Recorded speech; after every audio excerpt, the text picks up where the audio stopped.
Surendranagar Jawahar police parade ground ખાતે રાજકોટ રેન્જના police કર્મચારીઓ માટે પોલીસ સ્પોર્ટ્સ મીટ 2024નું આયોજન કરવામાં આવ્યું છે. ત્યારે રાજ્યના પોલીસ વડાના હસ્તે આ સ્પોર્ટ્સ મીટને ખુલ્લી મૂકવામાં આવી હતી. આ સ્પોર્ટ્સ મીટમાં રાજકોટ રેન્જમાં આવતા તમામ જિલ્લાના 300થી વધુ પોલીસ કર્મચારીઓ અને અધિકારીઓ વિવિધ પ્રકારની 20થી વધુ રમતોમાં ભાગ લેશે.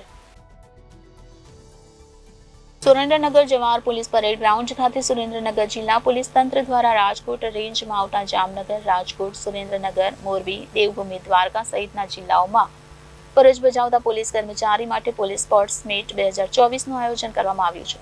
ત્યારે રાજ્યના પોલીસ વડા વિકાસ સહાય તેમજ રાજકોટ રેન્જ આઈજી અશોકકુમાર યાદવના હસ્તે પોલીસ સ્પોર્ટ્સ મીટને વડોદરા ખાતે સર્જાયેલ હરણી તળાવમાં મૃત્યુ પામેલ બાળકોને શાબ્દિક શ્રદ્ધાંજલિ પાઠવી ખુલ્લી મૂકવામાં આવી હતી.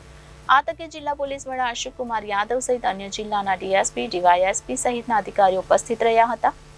આગામી તારીખ 22 જાન્યુઆરી સુધી ચાલનારા આ સ્પોર્ટ્સ મીટમાં પોલીસ કર્મચારીઓ વચ્ચે અલગ અલગ 20 રમત જેમ કે વોલીબોલ, રસ્સા ખેંચ, ટેનિસ, બેડમિન્ટન અને ક્રિકેટ સહિતની રમતોની સ્પર્ધા યોજાશે. સુરેન્દ્રનગર સહિત રાજકોટ રેન્જ હેઠળ આવતા તમામ જિલ્લાના 300થી વધુ પોલીસ કર્મચારી અને અધિકારીઓ વિવિધ રમતમાં ભાગ લેશે.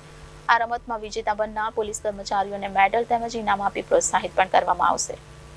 પોલીસ સ્પોર્ટ્સ મીટમાં ઉપસ્થિત રાજકોટ રેન્જ આઈજી અશોકકુમાર યાદવે જણાવ્યું કે સ્પોર્ટ્સમાં જેવી રીતે એક ટીમ વર્કથી ટીમ વિજેતા બનતી હોય તે પોલીસ પણ ટીમ વર્કથી ગુનાઓના ભેદ ઉકેલે છે. આથી પોલીસ કર્મચારીમાં સ્પોર્ટ્સની સાથે સાથે ટીમ સ્પિરિટની ભાવના કેળવાય તેવા ઉમદા હેતુથી પોલીસ સ્પોર્ટ્સ મીટનું આયોજન કરવામાં આવ્યું છે અને આગામી સમયમાં દરેક જિલ્લામાં આ પ્રકારનું આયોજન કરવામાં આવશે. તેમજ સુરેન્દ્રનગર જિલ્લા પોલીસ તંત્રની કામગીરીને પણ રેન્જ આઈજી દ્વારા બિરદાવવામાં આવી હતી. પોલીસ મીટમાં 3 દિવસમાં 300થી વધારે પોલીસ અધિકારી કર્મચારીઓ ભાગ લેશે.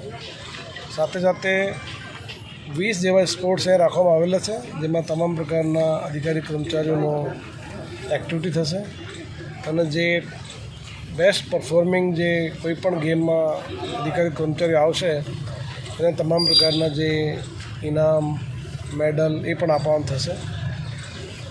સુરેન્દ્રનગર જિલ્લામાં જે તમામ અધિકારીઓ કર્મચારીઓ આવેલા છે એ તમામને આજે સારી કામગીરી કરવા બદલ હું શુભેચ્છા પાઠવું છું અને ખૂબ સરસ અહીંયા એસપી સુરેન્દ્રનગર આખી ટીમ દ્વારા આયોજન કરવામાં આવેલું છે. એ ટીમને પણ ખૂબ અભિનંદન પાઠવું છું.